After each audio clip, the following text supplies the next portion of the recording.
હું આની પહેલા 2022માં બોલ્યો હતો કે 2022માં મેં એવું સ્ટેટમેન્ટ આપેલું કે 2025માં હું સિલેક્ટેડ ડાયરા કરીશ. આ ઘા સહન નથી થતા યાર. એટલે ત્યારે બધાને એવું હતું કે એવા તો કયા ઘા હશે જે તમે 4-5 દીથી સાંભળો છો.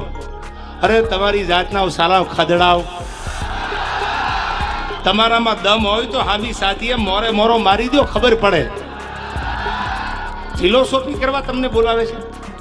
તમે મને પૈસા આપ્યા આ પ્રોગ્રામમાં, કલાકાર તરીકે તમે મને બોલાવ્યો. શું કામ બોલાવ્યો? સારી વાત કરું, સારું ગીત ગાવ, સારા 1-2 પ્રસંગ બોલું, એ માટે બોલાવ્યો ને. તમે મને ડાયલોગ બાજી કરવા બોલાવ્યો છે.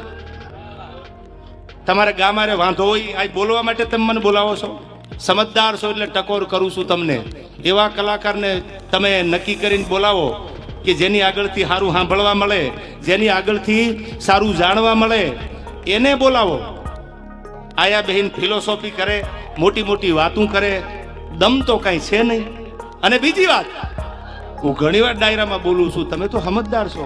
ખદડા ને ખહુરિયા ને યાદ છે ને. હવે ખદડા હોય એને તમારે જોવો હોય એના ઉપર સિંગડા નો હોય, ખહુરિયા હોય એને તમારે જોવો હોય તો એના માથે સિંગડા નો હોય. પણ માતાજીના મંદિરે સમાધાન થઈ ગયું હોય હોનબાઈ માના મંદિરમાં, અને ત્યાર પછી બોલે આથી બીજા મોટા ખદડા હોય ક્યાં? આથી બીજા મોટા ખહુરિયા હોય ક્યાં? મને અફસોસ એ વાતનો છે કે મારે તો તૈયારી છે જ, પણ સાહેબ એને મારી માં હોનબાઈનો મલાદો રાખતાય નું આવડ્યું. ખાલી માની શરમ તો ભરી હોત, અને હું તો માના મંદિરમાં ઊભો હતો ને એટલે માફી માંગી હતી. બાકી હવે વયાવો. અને હવે તમને કહેતો જાઉં છું, આ પહેલા ડાયરામાં સિલેક્ટેડ ડાયરામાં દાંત કાઢતા કાઢતા કહેતો જાઉં છું. સાંભળો, આવેશમાં આવી નથી બોલતો. હવે માફી માંગુ તો હું ડાયરા મૂકી દઈશ.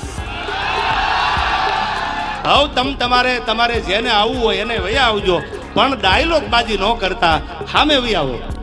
મોરે મોરો મારી દો તો માનું મરદના દીકરા છો. અને હવે કોઈ ભાઈડો માફી મગવી દે તો હું ભાઈડો અહીંથી ડાયરા મૂકી દઈશ. આ મારી તમને જીભાન છે. નીકળી હાલ્યા છો ગામની પ્રજાને બગાડવા યાર. સારું શીખવાડો ને, સારી વાતું કરો ને. બાયું ચડાવવાનું શું કામ શીખવાડો છો? આવનારી પેઢી છે, આ ભારતનું ભવિષ્ય છે. આમાં કોઈ કલાકાર બનશે, આમાંથી કોઈ કથાકાર બનશે, આમાંથી કોઈક ડોક્ટર બનશે, આમાંથી કોઈક એન્જિનિયર બનશે, આમાંથી કોઈક મોટો માણસ બને, એવું શીખવાડો ને. આવડે તો એવી વાતો કરો, અને ન આવડે તો મૌન બની અને તમને જેટલું આવડે છે એટલું સાહિત્ય કરીને નીકળી જાઓ. આ કોઈ લડી લેવા, કોઈ ડાયલોગ બાજી કરવાનો આ પ્રોગ્રામ થોડો છે. આ પ્રોગ્રામ તો સનાતન ધર્મનો પ્રોગ્રામ છે. અને સાહેબ, મેં ક્યાંક માફી માગી હશે ને, એ કોઈક ધર્મના થાંભલાની શરમ ભરી છે કે મારી માથી મોટું દુનિયામાં મારા માટે કોઈ હોય નહીં, એટલે મેં માફી માંગી છે. હા, અમારી સિસ્ટમમાં નથી. હવે તમારી સિસ્ટમને કહી દીજો વયા આવે. તમારી સિસ્ટમમાં ન હોય તો હું કાઠી દરબાર છું, મારી સિસ્ટમમાં ન હોય. આ હાય હાય હાય, બોલી જા બોલી જા બોલી જા બોલી. ચકલા કોઈ દી બાજ ન બને. હવે આવડાની ખબર છે કોણ સાચું ને કોણ ખોટું. યાર મારે જાજુ નથી બોલવું, આ વાતને મારે લંબાવી નથી. તમે તો સમજદાર છો. પણ સાહેબ, વગર વાંકના દુનિયામાં કોઈ કનડે. ઓળખાણ તમે માગો ને એટલે ઓળખાણ દેવી પડે છે.